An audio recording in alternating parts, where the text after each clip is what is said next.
1. 해인을 쥐어라. 실존을 형상화하면 어떤 모양이 적합할까? 언어로 담지 못하는 실존을 어떤 구체적인 모양으로 그려낸다는 건 불가능하다.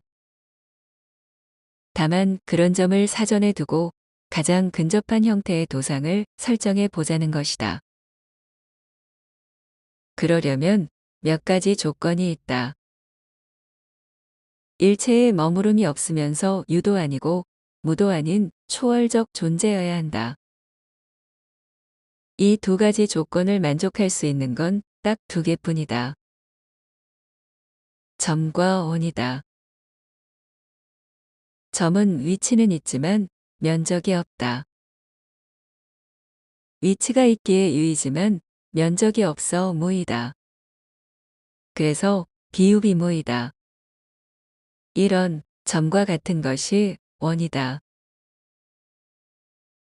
어딘가에 걸려있는 모서리를 전부 없애면 원이 된다. 그런데 우리가 살고 있는 세상에 모서리가 없는 건 존재하지 않는다.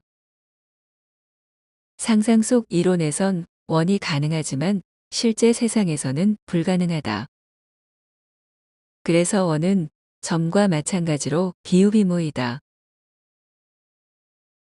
점과 원이 그나마 실존을 표현하는 데에 쓸만한 도상이 된다. 이 가운데 너무 단순한 점보다는 원이 보기에 좋을 수 있다. 그러니 원을 실존의 형상으로 꾸며보자. 이제 존재하는 모든 것은 원이다. 모서리가 없기에 삼라만상 모든 것에 내재되어 있다. 그래서 원을 깨우치면 실존에 대한 대각이 열린다. 원은 존재 그 자체이기에 그냥 깨달으면 된다. 하지만 그것이 너무 막연하여 느낌조차 오지 않는다. 이럴 때는 원을 보다 구체화할 수 있는 작업이 필요하다. 바로 반지름이다. 반지름만 세우면 원의 형상이 드러나며 마음에 담을 수 있다. 하지만 문제가 있다.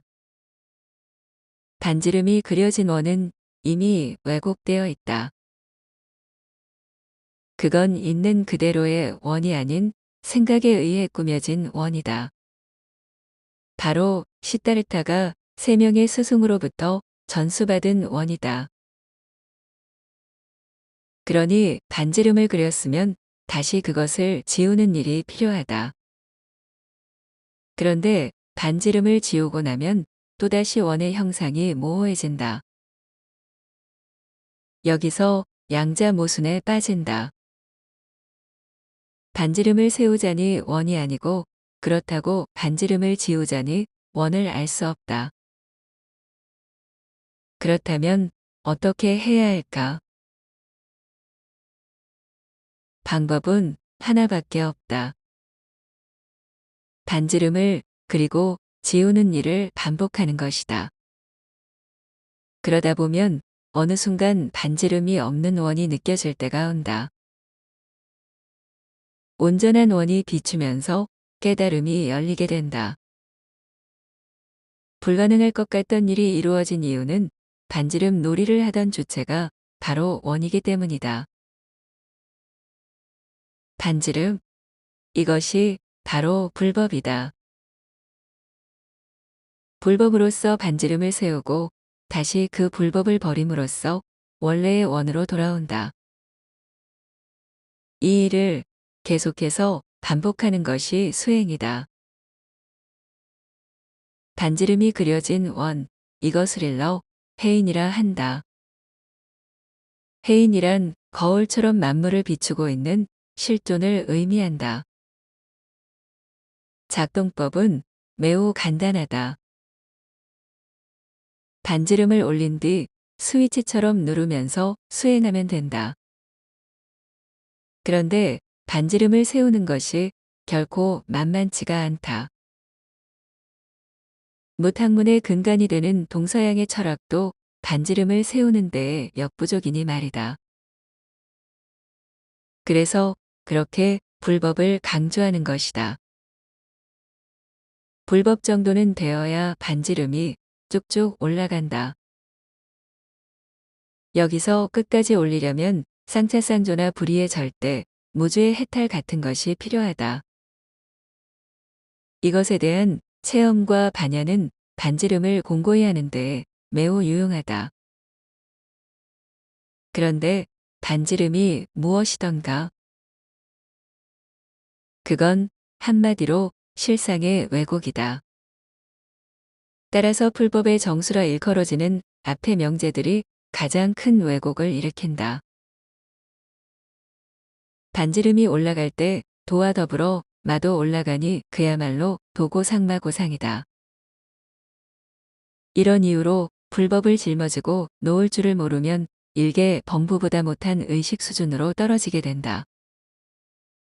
실상을 왜곡시키기 위한 수단으로서 등장한 것이 불법이거늘 이것을 진리라 여기며 목을 매는 사람들만큼 측은하고 안타까운 것은 없다. 수천 년 동안 이어지는 불설과 비불설의 논쟁도 그렇다. 불설이든 비불설이든 모두 왜곡된 것이거늘 무슨 논쟁이 필요하겠는가. 그리고 불설을 기필코 가려야 한다면 멀리서 찾을 필요가 없다. 깨달은 사람의 말이 불설이 되니 말이다. 깨달은 사람이 없으니 어떡하든 불설을 찾으려고 이전 투구가 발생하는 것이다.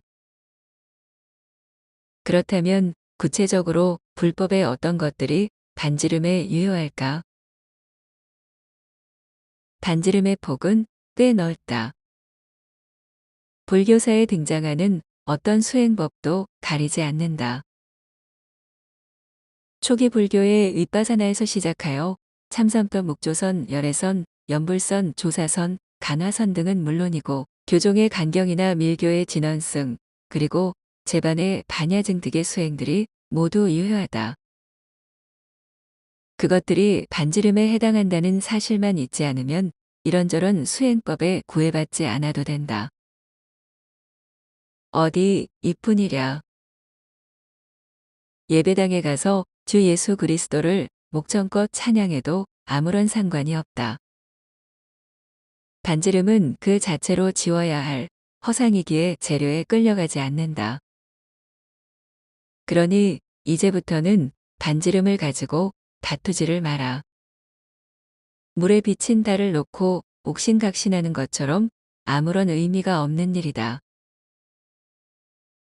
반지름은 가급적이면 끝까지 세우는 편이 좋다. 반지름을 내릴 때 오는 낙차가 그만큼 크고 그냥 있는 상태가 될 가능성이 높아지기 때문이다. 하지만 그렇다고 세월을 물 쓰듯 해서는 안 된다. 일단 자신이 올릴 수 있는 만큼만 하고 수시로 내리는 것이 좋다. 휴식을 취한다는 마음으로 모든 것을 내려놓고 우두커니 먼 산을 바라봐도 좋고 산보를 하며 풀내음에 정신을 맡겨봐도 좋다. 아니면 음악을 듣거나 영화를 보면서 대상에 휩싸여 봐도 좋고 그윽한 차 한 잔을 음미하며 향기 속에 푹 파묻혀 지내도 좋다. 그런 여유로운 것이 아니어도 세상 한복판으로 들어가 세파의 모든 것을 맡겨놓아도 좋다. 해인의 반지름. 그것을 올리고 내리고 반복하는 가운데 어느 순간 그냥 깨닫는 때가 올 것이다.